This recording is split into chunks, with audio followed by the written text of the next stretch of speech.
राज्य सरकार द्वारा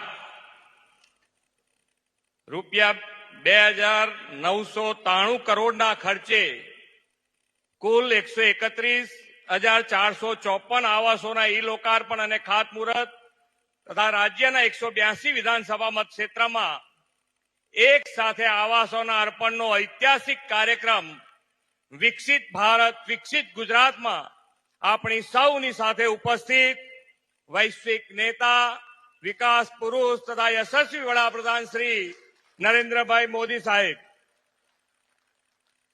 ગુજરાત વિધાનસભાના સન્માનીય અધ્યક્ષ શ્રી શંકરભાઈ ચૌધરી, સાથી ધારાસભ્ય શ્રી પ્રવીણભાઈ માળી, શ્રી કેસાજી ચૌહાણ, શ્રી અનિકેતભાઈ ઠાકર, શ્રી માવજીભાઈ દેસાઈ, જિલ્લાના અધ્યક્ષ શ્રી કીર્તિસિંહ વાઘેલા, પ્રભારી શ્રી જયંતિભાઈ કવાડિયા, પ્રદેશ મંત્રી શ્રીમતી નૌકાબેન પ્રજાપતિ, પૂર્વ સાંસદ શ્રી હરિભાઈ ચૌધરી, શ્રી દિનેશભાઈ અનાવડિયા, ડીસા એપીએમસીના ચેરમેન શ્રી ગોવાભાઈ રવારી, બનાસ બેંકના ચેરમેન શ્રી સૌસીભાઈ ચૌધરી, ડીસા નગરપાલિકાના પ્રમુખ શ્રીમતી સંગીતાબેન દવે, ચૂંટાયેલા જનપ્રતિનિધિ, સંગઠનના પદાધિકારી, મુખ્ય સચિવ શ્રી રાજકુમારજી, સૌ અધિકારીગણ, વિશાળ સંખ્યામાં ઉપસ્થિત સૌ કાર્યકર્તા ભાઈઓ બહેનો, લાભાર્થીઓ, પ્રેસ મીડિયાના મિત્રો, સૌને મારા નમસ્કાર.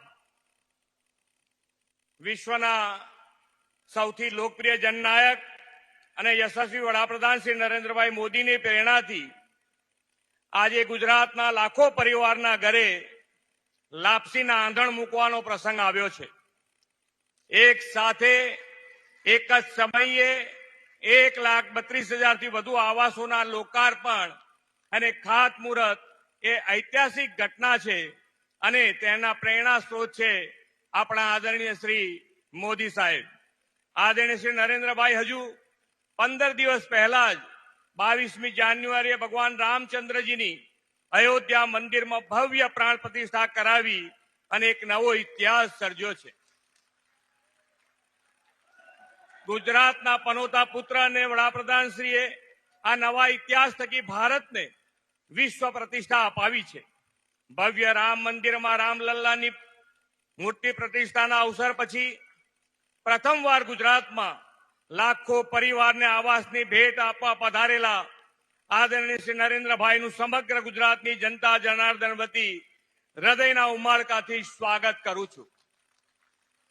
વડાપ્રધાનશ્રીએ રામચંદ્રજીની મૂર્તિની પ્રાણ પ્રતિષ્ઠાને દીપાવલીની જેવા ઉમંગ અવસર તરીકે ઉજવવા કરેલી અપીલને આવકારતા 22મી જાન્યુઆરીએ દેશભરમાં લોકોએ દીપમાળા પ્રગટાવી ભગવાન રામચંદ્રજીની પ્રાણ પ્રતિષ્ઠાને દીપોત્સવ તરીકે મનાવી હતી. આજે લાખો ગરીબ મધ્યમ વર્ગીય પરિવારો પ્રધાનમંત્રી આવાસ યોજનાનો લાભ મેળવી ગૃહ પ્રવેશોત્સવનો ઉજવી રહ્યા છે. મર્યાદા પુરુષોત્તમ ભગવાન શ્રી રામ કરોડો ભારતીયોના આરાધ્ય દેવ અને સાંસ્કૃતિક એકતાની ધરોહર છે. પ્રભુ શ્રી રામ દિનબંધુ કહેવાય છે અને નિર્બલ કે બલરામ એવું તુલસીદાસજીએ કહ્યું છે. આદરણીય વડાપ્રધાન શ્રી નરેન્દ્રભાઈએ રામ રાજ્યની કલ્પનાને વર્તમાન યુગમાં ધરાતલ પર ઉતારવાની નેમ સાથે નિર્બલ કે બલરામ પણ સાકાર કર્યું છે. તેમણે દેશના ગરીબ, વંચિત, પીડિત, શોષિત સમાજના અંતિમ છોડના દરેકની ચિંતા કરીને તેમને પણ વિકાસની મુખ્ય ધારામાં લાવવાનું સુરાજ્ય સ્થાપવાની નવી શરૂઆત કરી છે. સમાજના છેવાડાના જરૂરિયાત વંચિત પરિવારોને આવાસ અને આરોગ્ય સેવાઓ સુપેરે પહોંચાડવાની વડાપ્રધાનશ્રીની પ્રતિબદ્ધતા એ રામ રાજ્યની ગેરંટી છે. ગરીબ હોય કે તવંગર સૌને પોતાનું ઘર એક સપનું હોય છે. પોતાના જીવનની બચત મૂડીને ખર્ચીને પણ ઘર લેવાની મનસા સૌ રાખે છે. છતાં એવા લાખો લોકો હોય છે કે જે પોતીકું ઘર લઈ શકતા ન હતા. આપણી ગુર્જર ધરાના પનોતા પુત્ર આદરણીય શ્રી નરેન્દ્રભાઈ એવા પરિવારની પડખે ઉભા રહ્યા અને પ્રધાનમંત્રી આવાસ યોજનામાં લાખો પરિવારોના માથે પાકી છત આપી છે. કેન્દ્ર સરકારના આ વર્ષના બજેટમાં પણ એમણે સંકલ્પ કર્યો છે કે દેશના ગ્રામીણ વિસ્તારોમાં 2 કરોડ પ્રધાનમંત્રી આવાસ ઉભા કરવામાં આવશે. ગુજરાતમાં આપણે વડાપ્રધાન શ્રી નરેન્દ્રભાઈ મોદીએ જ કંડારેલા ગરીબલક્ષી કાર્યક્રમોના પથ ઉપર આગળ વધી રહ્યા છે. રાજ્યમાં પ્રધાનમંત્રી આવાસ યોજના ગ્રામીણ અને શહેરી મળીને 13.42 લાખથી વધુ આવાસોનું નિર્માણ કરવામાં આવ્યું છે. આજે પ્રધાનમંત્રી આવાસ યોજના 2,993 કરોડ રૂપિયાના લાભ લાખો પરિવારને મળી રહ્યો છે. પ્રધાનમંત્રી આવાસ યોજના લાભાર્થીઓને આવાસની ચાવી અર્પણ થવાની છે અને વડાપ્રધાનશ્રી તેમની સાથે સંવાદ પણ કરવાના છે. રાજ્યમાં બધા જ 182 વિધાનસભા મતક્ષેત્રમાં આ કાર્યક્રમ વડાપ્રધાનશ્રીનું માર્ગદર્શન મેળવવા લાખો લોકો જોડાયા છે. આદરણીય વડાપ્રધાનશ્રીએ સૌના સાથ સૌના વિકાસની જે કાર્ય સંસ્કૃતિ વિકસાવી છે તેના પરિણામે વિકાસના ફળ છેક છેવાડાના માનવી સુધી સુપેરે પહોંચ્યા છે. પાછલા દશકામાં સૌને આવાસ, હર ઘર જલ, સૌને વીજળી, રસોઈ માટે ગેસ અને જનધન સહિતના બેંક ખાતાથી નાણાકીય સેવાઓ દરેક લક્ષિત લાભાર્થી પરિવાર વ્યક્તિ સુધી રેકોર્ડ ટાઈમમાં પહોંચી છે. આ બધાને પરિણામે દેશમાં 25 કરોડથી વધુ લોકો ગરીબી રેખાથી બહાર આવ્યા છે.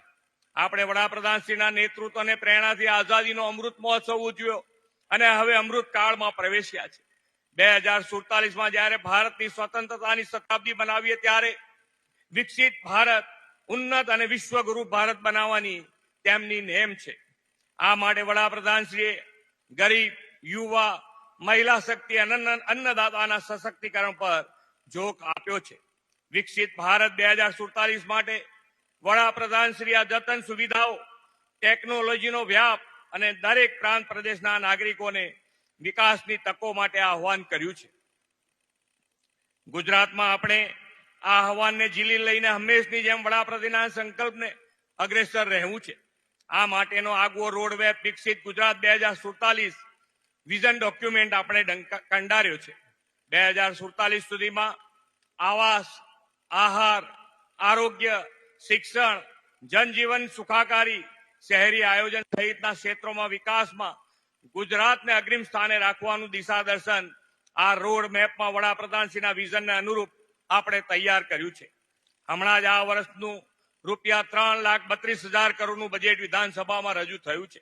ગરીબ, યુવા, અન્નદાતા અને નારી શક્તિના બજેટમાં વિશેષ પ્રાધાન્ય આપીને વડાપ્રધાનશ્રીની વિકસિત ભારતની સંકલ્પના આપણે પાર પાડવી છે. વિકસિત ભારત માટે વિકસિત ગુજરાતની આપણી જે દિશા છે તેમાં આવાસો લોકાર્પણ દ્વારા ગરીબ કલ્યાણની અને રામ રાજ્યની પ્રતિબદ્ધતા દેખાય છે. આજે જે લાભાર્થીઓને આવાસ મળ્યા છે તેમના પરિવારોની સુખી, સમૃદ્ધ આર્થિક ઉન્નતિ અને ઉજ્જવળ ભવિષ્યની હું શુભેચ્છાઓ પાઠવું છું. ફરી એકવાર વિકાસ પુરુષ આદરણીય વડાપ્રધાનશ્રીનું સ્વાગત કરી અને લાખો પરિવારોને આવાસ છત્રની ભેટ આપવા બદલ આભાર વ્યક્ત કરીને વિરમું છું. ભારત માતા કી જય. વંદે માતરમ. જય જય ગરવી ગુજરાત.